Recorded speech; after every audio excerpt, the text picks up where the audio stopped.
salphataan nama akka alaa nyaatuu fi alaa dhuguu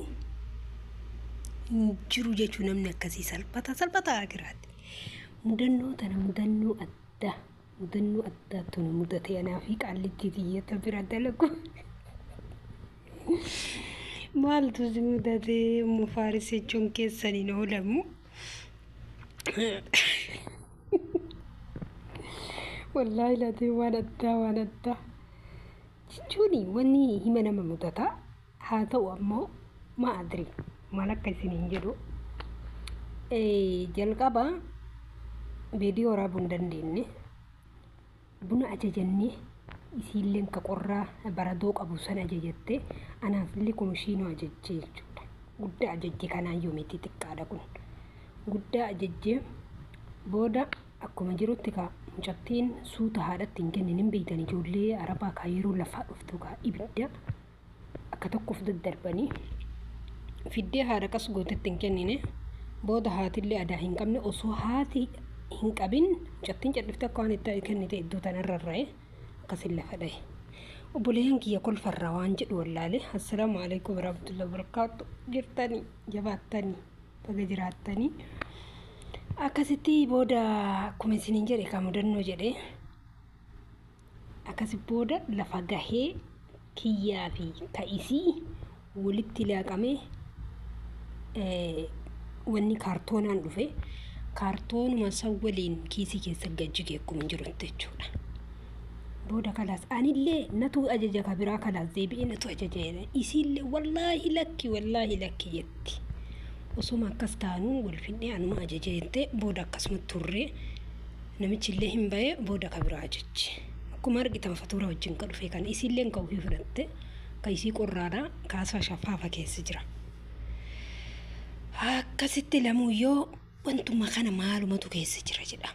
Akkuma gaawwaate dhufee shakliin isaa argaa artanii guddaa akka duraatii miti.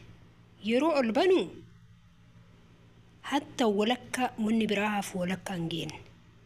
Akka gaawwa arabiin beeyte yeroo buufatanii akka kanatti bu'aamaa hin guuttamu jechuudha. Seera aadaa warraatitti gaawwaan hin guuttamu.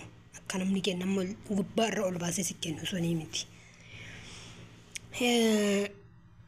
Booda sila wanni kun maaf akkana jedhee sila walakkatti jedhanii walakka ajajamu jedhee yoo fatuuraas fuudhee ilaalu.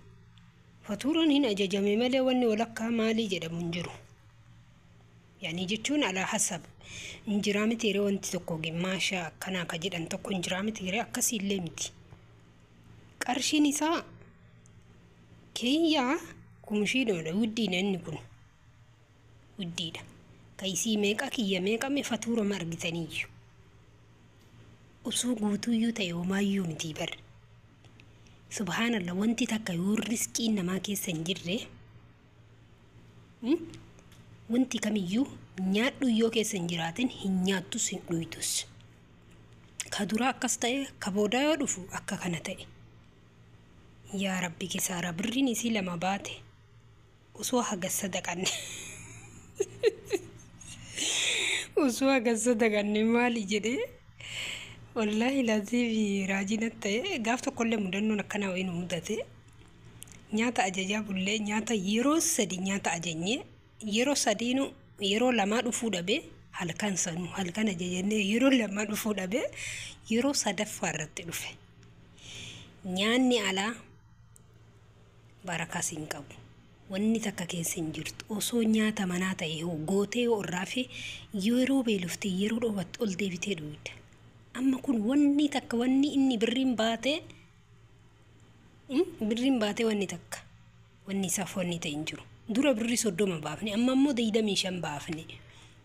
Isiniif galee namni badaan nama akka alaa nyaatu hin jiru yoo jedhan Itoophiyaa yeroo san hin amanne ture.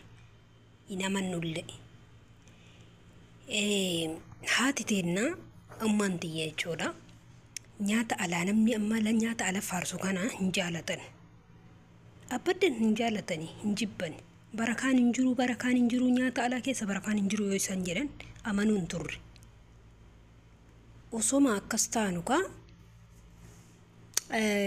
namni gaafa jecha maatii gizee duraatiif fudhachuu yoo dhabe amanuu yoo dhabe boodarra akka amanuu nama taasisa.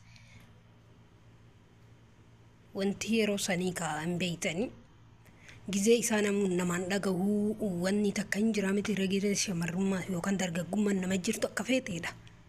Garuu gaafa amantu tokko ni dhufa waan ta'eef maatii irraa waroo waa isiniin jedhan saddaqaa. Wallaahi alazim saddaqaa yookaan amanaa yeroo maatiin keessan isiniin waa jedhu amanaa bareechaatiin jibbaaf waa namaan hin jedhan yeroo waa tolchisiin jedhan hadha anaa fi malee boru simaaf isiin jedhan wuma si barsiisan keessattuu jechuudha. Akkasiin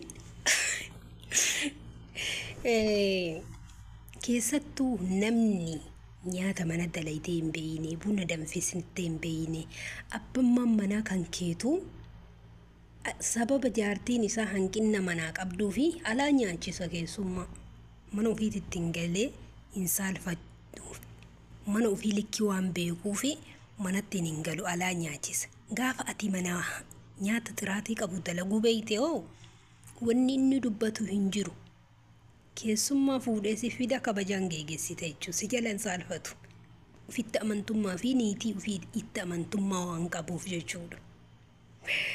Akkasii kanaafuu obboleeyyan tiyya shamarran teenna ta'ammaatii fi isaa duraallee hundi keessanuu ulaagaa nyaataa seeraan.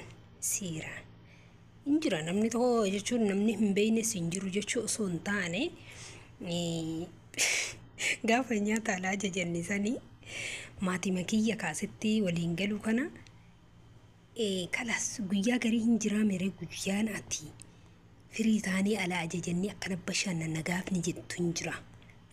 Akkasi fudhadhee kalaasii alaa dachaanee kalas manatti nu haa dhufu mana teennee mana ajajnya jennee fiinee galle yoo gallu sa'aatiin tokko ta'e. Yeroo tokko ta'e tokkoma sani ajajni sa'aatii lamatti illee dhufuu dhabe sadeetti illee dhufuu dhabe akira fajiri irratti akkuma godhe abadan dhiisu jedhee fichisiisee jechuudha. Aariin liqii keessa na galchee iyyuu gaawaa bookan bunni hadhaallee akkas nu godhe jechuudha.